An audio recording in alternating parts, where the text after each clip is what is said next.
오늘 각 가정에서 함께 예배드리시는 성도님들 가정마다 하나님 우리 아버지와 주 예수 그리스도로부터 은혜와 평강이 충만하기를 주님의 이름으로 축복합니다. 아멘.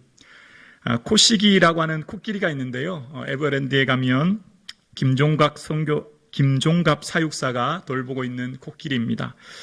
국내외 많은 언론에서 주목받았던 코끼리인데요. 이 코끼리의 특이한 점은 말을 한다는 것입니다. 신기하지 않습니까? 처음 이 코끼리가 한 3살쯤 이곳으로 입양되어서 이 코시기를 김종갑 선교사가 열심히 지극정성 돌봤다는 겁니다.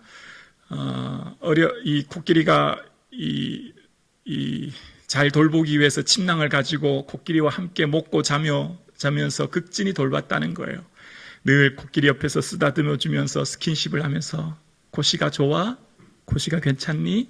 코시가 이렇게 말을 하면서 늘 스킨십을 하면서 이렇게 사랑을 많이 부어주었다는 겁니다.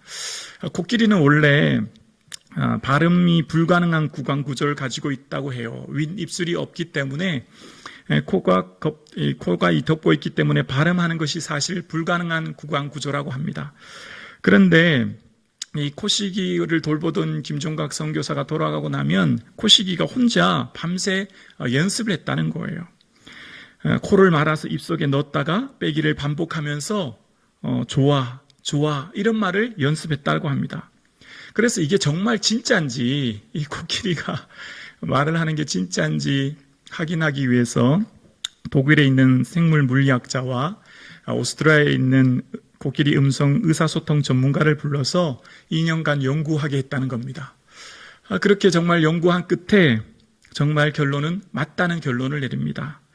코시기가 언어 모방 능력이 있다라고 하는 결론을 내리고 세계적인 학술지인 커버런트 바이올리지에도 기재하게 되었다는 거예요. 좋아, 안 돼, 누워, 앉아 이런 몇 가지 한 7개 정도 단어를 구사할 능력이 있었다는 겁니다. 그 비밀은 무엇이겠습니까? 어떻게 이 코시기는 좋아 이런 말을 할 수 있겠습니까? 그것은 이 코시기가 사육사와 소통하고 싶은 마음의 교감, 소통하고 싶은 그 마음이 있었기 때문에 그런 모방 능력이 생겼다는 거예요. 사랑하면 닮지 않습니까?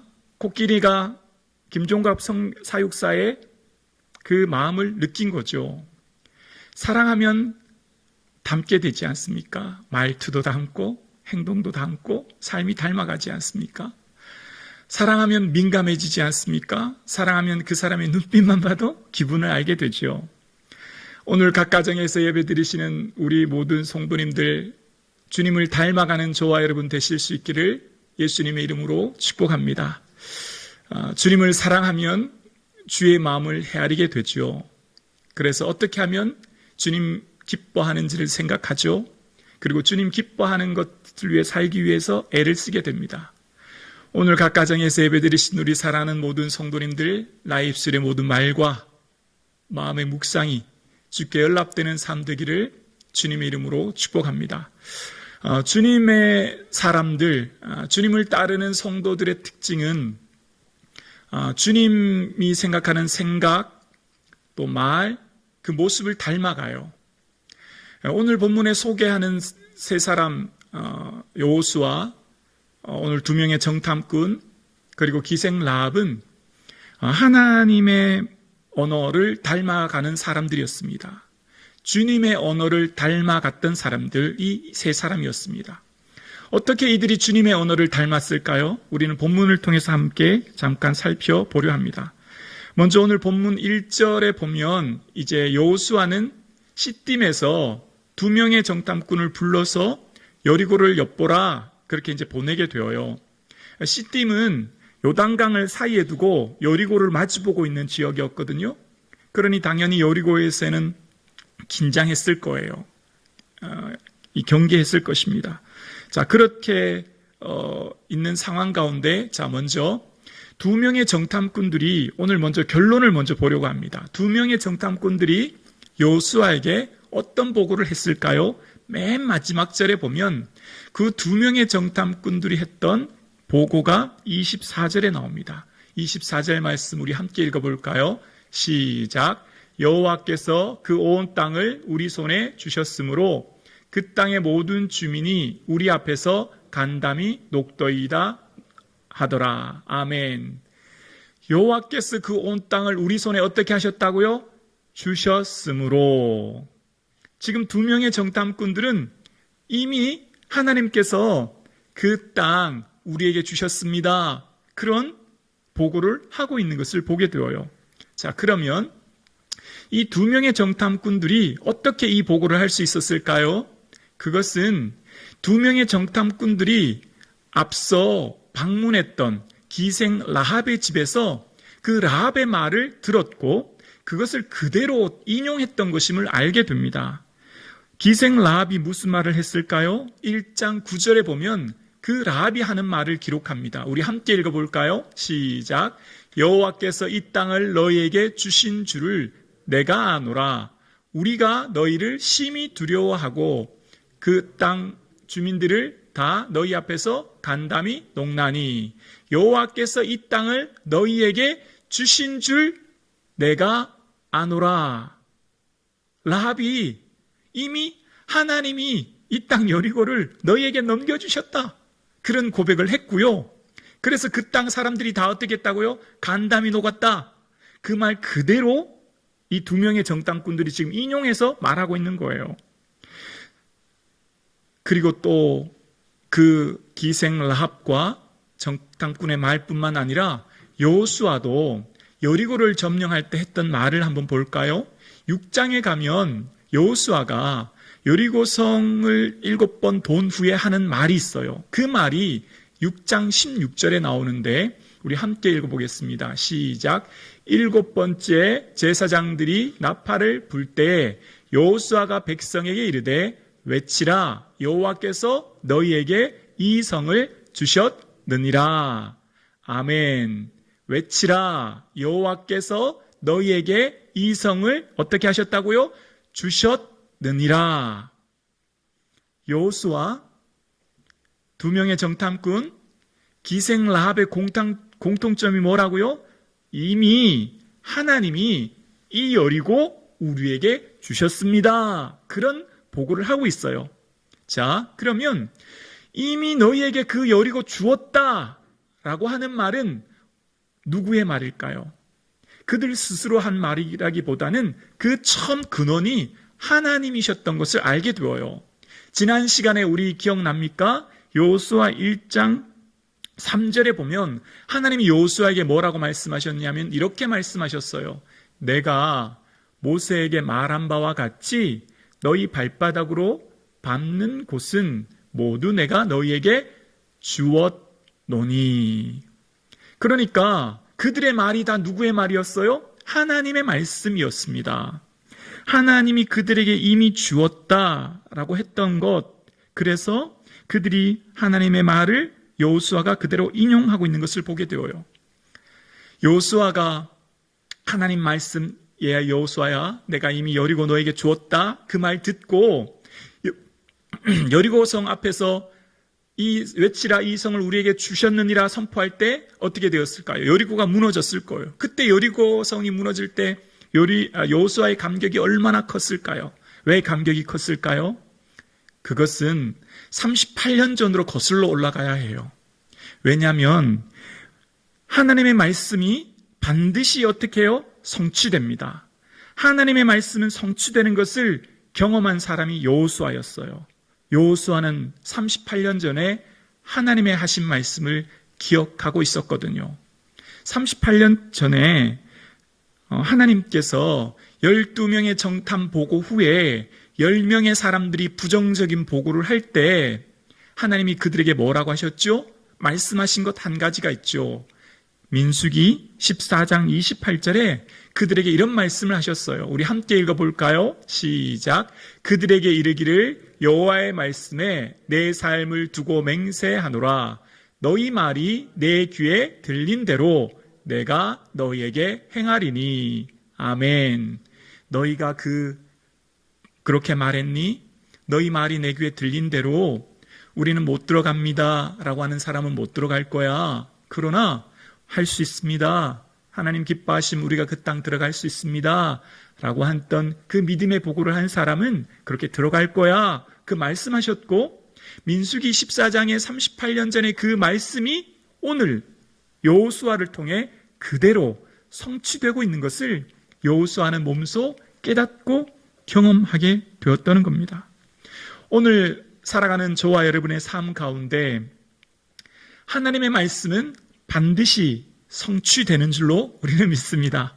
이 세상 모든 것은 변하고 사라질지라도, 이 세상의 환경과 조건은 변할지라도 오직 하나님의 말씀은 영원한 줄로 믿습니다. 그렇습니다.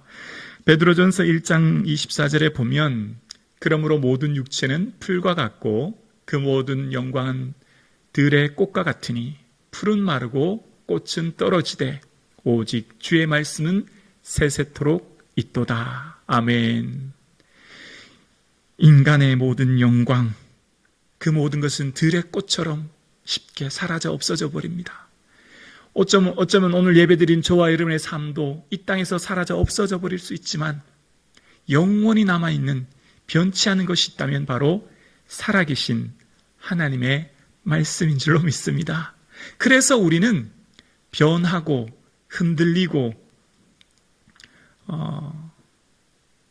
세속화되는 세상을 의지하는 것이 아니라 말씀을 의지하는 저와 여러분 되실 수 있기를 주님의 이름으로 축원합니다. 세상을 붙잡으면 실패하지만 말씀을 붙드는 인생은 성공하게 되어집니다. 말씀을 붙드는 인생은 낙심하지 않습니다. 말씀 붙드는 인생은 새 힘과 능력을 경험하게 되는 줄로 믿습니다. 그래서 우리의 삶 가운데 영원히 변치 않은 말씀, 그 말씀이 우리에게 힘과 능력이 되기에 세상 바라보며 환경 바라보며 사람 의지하는 것이 아니라 하나님께서 말씀하신 그 살아계신 하나님 말씀 의지하고 붙들고 나가는 저와 여러분 되기를 주님의 이름으로 축원합니다. 하나님은 우리의 피난처시요 힘이시니 환난 중에 만날 큰 도움이시라. 아멘. 그러므로 땅이 변하든지 산이 흔들려 바다 가운데 빠지든지 바닷물이 솟아나고 뛰놀든지 그것이 넘침으로 산이 흔들릴지라도 우리는 두려워하지 아니하리로다. 이 세상 살아갈 때 얼마나 환난과 고난이 많은지 몰라요. 정말 이 세상 살아갈 때 산이 흔들리는 것 같은, 땅이 변하는 것 같은, 바닷물이 솟아나는 것 같은 어려움이 시시때때로 우리에게 닥쳐오고 그럴 때마다 세상 사람들은 낙심하고 절망하게 되지만 우리는 두려워하지 않습니다. 왜 두려워하지 않는다고요? 하나님은 우리의 피난처시요 환난 중에 만날 큰 도움이 되시는 줄로 믿습니다. 오늘 예배드리시는 저와 여러분, 이 시편 46편 말씀처럼 오늘 우리의 삶 가운데 하나님 의지하고 말씀 붙들고 나가는 저와 여러분 되기를 주님의 이름으로 축원합니다. 그렇습니다. 정탐꾼과 여호수아와 라합의 고백처럼 그들이 말씀을 의지하고 나아감으로 그들이 그 땅을 성취하고 들어갔던 것을 보게 됩니다. 자, 그런데 오늘 본문을 다시 한번 묵상하면 여호수아는 믿음의 고백을 할 수 있어요. 하나님 말씀하신 것을 들었기 때문이에요.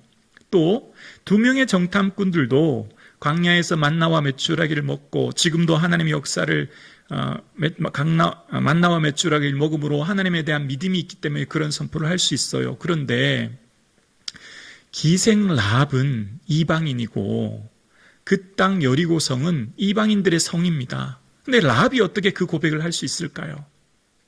신기하지 않습니까? 라합은 또한 어떻게 두 명의 정탐꾼들이 그 성에 들어왔을 때 그들을 숨겨주었을까요? 그들의 입장으로 보았을 땐 스파이 아닙니까? 여리고 왕이 와서 그 집을 정보원이 왔을 때 그들을 숨겨줍니다. 잘못하다가는 자신의 삶과 가족들 전체의 생명이 위험해질 수밖에 없는 상황이에요. 근데 어떻게 라합은 그 두 명의 정탐꾼들을 숨겨주고 보내줬을 뿐만 아니라 또 여호와께서 이 성을 너희에게 주셨다라는 고백을 할 수 있었을까요? 자, 이제 그 이유를 한번 살펴보려 합니다. 어떻게 기생 라합은 그런 놀라운 고백을 할 수 있었는지 그 비밀이 1장 10절에 나옵니다. 1장 10절에 보면 이런 내용이 기록되어 있어요. 이는 너희가 애굽에서 나올 때 여호와께서 너희 앞에서 홍해의 물을 마르게 하신 일과 너희가 요단 저쪽에 있는 아모리 사람의 두 왕 시온과 옥에게 행한 일, 곧 그들을 전멸시킨 일을 우리가 어떻게 했다고요? 들었음이니라. 우리가 들었대요. 지금 라합뿐만 아니라 여리고 성에 사는 많은 사람들이 들었대요. 뭘 들었다고요?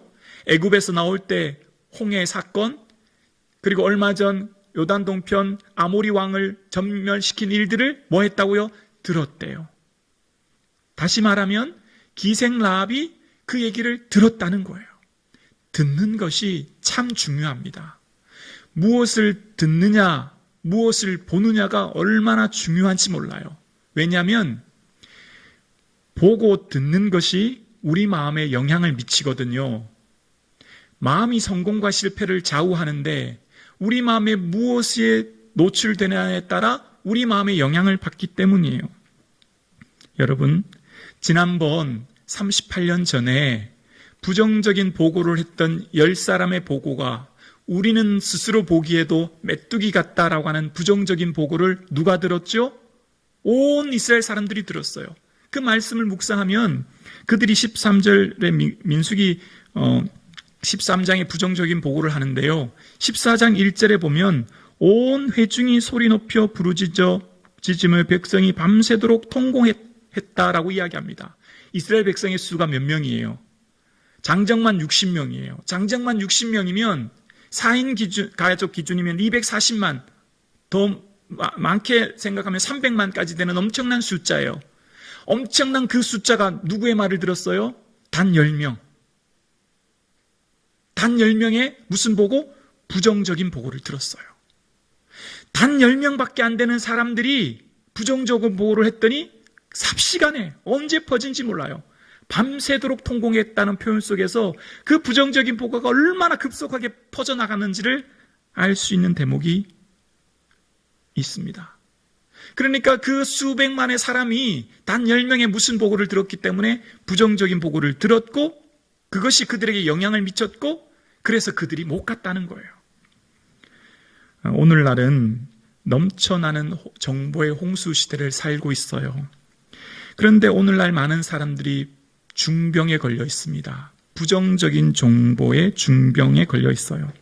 사회심리학적 연구가들은 그렇게 말해요. 사람들은 긍정적인 말보다는 위기를 강조하는 부정적인 말을 더 주목하고 그런 부정적인 정보가 뉴스거리가 되고 그 부정적인 정보가 페이스북이나 트위터나 유튜브 같은 소셜미디어에 등장해서 사람들에게 더 많은 장시간 사람들을 잡아두기 위해 더 부정적이고 더 자극적인 정보를 유출한다는 거예요. 그래서 그것이 확대 재생산된다는 거예요. 그래서 세상은 긍정적인 이야기보다는 부정적인 이야기로 사람들이 점점 더 휩쓸려가고 거기에 더 많은 사람들이 귀를 기울인다는 거예요. 홍수에 마실 물이 없듯이 많은 정보를 듣지만 우리가 들어야 될 것과 듣지 말아야 될 것을 잘 분별하는 지혜가 있기를 주님의 이름으로 축복합니다. 우리가 지금 수많은 정보를 대부분 뭐로 들을까요? 매스컴을 통해 들어요. 근데 그 매스컴이 대부분 TV나 뭘까요? 휴대폰이에요. 오늘날 휴대폰에는 얼마나 많은 인터넷으로 인하여서 정보를 들을 수 있는지 몰라요. 그런데 이 휴대폰이 신앙의 디딤돌이 될 수도 있고 걸림돌이 될 수도 있어요. 왜냐하면 그 휴대폰을 통해서 수많은 정보를 듣거든요. 그 듣는 것이 우리의 마음에 영향을 미쳐요. 그래서 우리가 늘 주의하고 살펴야 됩니다. 내가 지금 듣고 보는 것이 성령을 더 충만하게 하는 것인지 우리의 믿음을 떨어뜨리는 것인지, 내가 지금 보고 듣고 내가 즐겨보는 그 영상, 그 음악이 내가 감사와 찬양을 벅차오르게 하는 것인지 불평과 원망을 증폭시키는 것인지, 지금 내가 듣고 보고 하는 모든 내용들은 내 마음에 영향을 미쳐요. 그래서 그 영향을 미치는 것이기 때문에 보고 듣는 것이 곧 저와 여러분의 마음을 지배하게 될 겁니다. 세상 사람들은 두 가지로 죽어요. 첫 번째는 질병으로 죽습니다. 우리에게 육체 질병, 예를 들면 암 같은 것, 혹은 사고 같은 것으로 죽죠. 또 하나는 절망으로 인해 사람이 죽어요. 지금보다 미래가 더 나아질 것이 없다라고 하는 희망을 포기함으로 극한적인 자포자기의 절망이 사람들로 인하여 무기력증과 불면증과 공황장애와 우울증과 중독과 자살에 이르게 하는 거예요. 보건복지부 자료를 보면 2019년부터 2020년 상반기 자살 현황을 보면 다른 사람들은 비슷한데 유독 20대 여성의 자살률이 43% 증가했다고 이야기합니다. 2019년도는 207명이었는 반면 2020년도에는 296명으로 43% 증가했다요. 왜 그럴까요?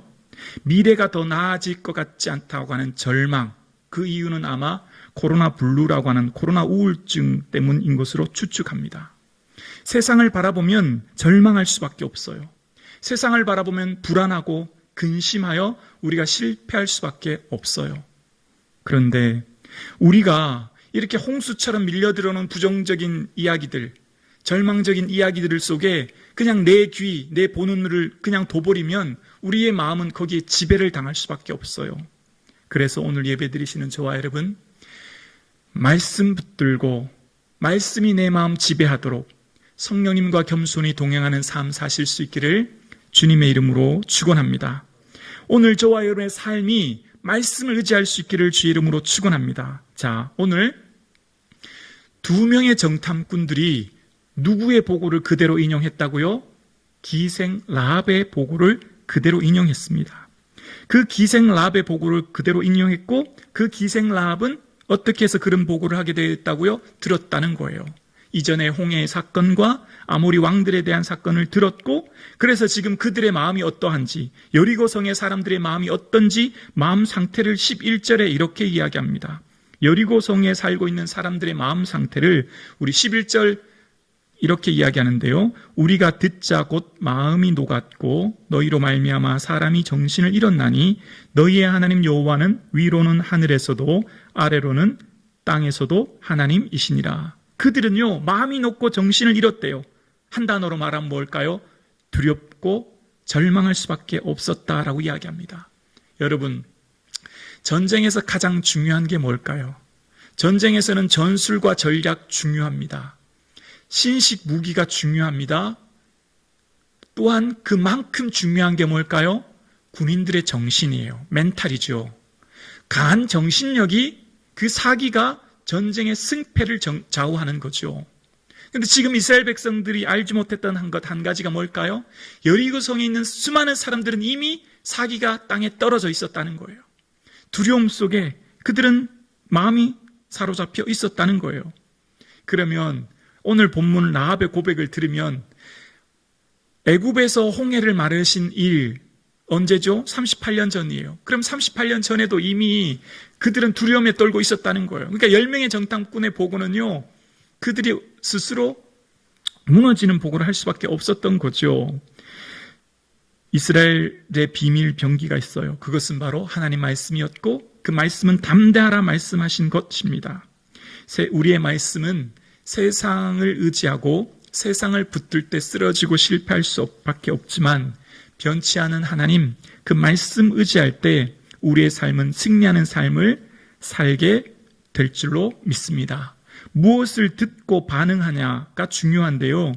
믿음의 선택이 영혼을 결정합니다. 오늘 저와 여러분은 매 순간마다 수많은 선택을 하며 살아갑니다. 그런데 저와 여러분의 하는 그 선택이 미래를 결정해요. 영혼을 결정합니다. 여리고 성 안의 모든 사람들이 이 소식 들었어요. 여호와께서 행하신 홍해의 사건, 아모리 왕들에 대한 사건을 다 들었습니다. 그런데 유독 한 사람만, 라합만이 그 소식에 반응하고 여호와께서 이 땅을 너희에게 주셨다 고백하며 2명의 정탐꾼들을 숨겼던 것을 보게 됩니다. 요 기생 라합은 주어가 이 9절, 10절, 12절의 주어가 뭐냐면 여호와가라고 말해요. 일반적으로 그렇게 생각할 수 있잖아요. 이스라엘 백성들이 공격해왔고 이스라엘 백성들이 애굽을 물리치고 아모리 왕을 물리칠 수 있었다 생각하는데 라합은 여호와가라고 이야기합니다. 라합은 본질을 보는 눈이 있었죠. 여리고를 지배하는 바알이 아니라 이스라엘을 다스리는 여호와, 그 하나님이 이제 이 성을 무너뜨릴 것이라고 하는 믿음이 그 보는 눈이 그에게 있었던 것이고, 그래서 그는 여호와가 이 땅을 너에게 주셨다 그 고백을 하고 그들을 숨겨주게 되었고, 그래서 라합은 그들에게 청합니다. 내가 당신들을 섬겨주었듯이 당신들도 나를 선대해서 내가 우리 집에 부모와 가족들이 함께 이곳에 있을 때 우리의 목숨을 건져달라, 그런 부탁을 하게 되는 것을 보게 됩니다. 아는 것과 믿는 것을 결정짓는 한 가지가 있어요. 우리는 다 알아요. 기도가 중요하다는 것, 말씀 묵상이 중요하다는 것 다 알아요. 그런데 아는 것과 믿는 것을 결정짓는 한 가지가 있어요. 단순히 아는 데 머무를 것인가 믿고 나아가는 것인가의 기준 분기점은 바로 행동입니다. 행함이에요. 그 백성들 여리고성에 다 들었어요. 다 알아요. 그런데 반응한 사람은 단 한 사람이었어요. 바로 기생 라합이었죠. 우리는 저와 여러분 오늘 말씀을 듣습니다. 다 말씀이 중요하다는 것 알아요. 기도가 중요하다는 것 알아요. 또 하나님 항상 말씀을 주야로 묵상하며 나가는 것 다 알아요. 그런데 아는 것과 믿음으로 행하는 것 차이의 중요점은 뭐라고요? 행함이에요. 라합은 오늘 그가 어떠한 행동을 했는지를 증명하는, 삶을 강조하는 야고보서 2장 25절에 그렇게 말합니다. 또 이와 같이 기생 라합이 사자들을 접대하여 다른 길로 나가게 할 때, 우리 함께 읽을까요? 행함으로, 시작. 행함으로 의롭다 하심을 받은 것이 아니냐. 아멘. 이스라엘 백성들 성에는 왕도, 고위 관료도, 수많은 사람들도 다 이미 알고 있고 들었습니다. 그곳에 있는 수많은 사람들이 살고 있습니다. 근데 그들은 알았지만 행하지 않았습니다. 근데 단 한 사람, 기생 라합은 행하는 사람이었죠. 오늘 라합은 그 하나님께서 그 여리고성을 그들에게 주셨음을 알았고 그 정탐꾼을 숨겨주었음을 이야기합니다. 오늘 예배드리시는 저와 여러분의 삶에 기도의 삶, 말씀 묵상의 삶을 실천하며 주님과 겸손히 동행하며 나아가는 저와 여러분 되실 수 있기를 주님의 이름으로 축원합니다. 라합은 여리고성에서 가장 비천한 여인이었어요. 기생의 원어는 창녀죠. 가장 천대받는 계층이었고 가장 밑바닥 던져진 인생이었습니다. 아무도 주목하지 않은 인생이었어요. 그뿐일까요? 율법에는 신명기 22장에 보면 창녀는 돌로 쳐 죽이라 라고 이야기해요. 그뿐만 아니에요. 신명기 20장에 보면 이방인들은, 그러니까 가나안 족속은 진멸하라 라고 이야기해요. 기생 라합은 복을 받을 사람이 아니라 화를 받을 사람이었어요. 저주받아야 되는 인생이었습니다. 돌로 쳐 죽어야 되는 인생이 기생 라합이었다는 거예요.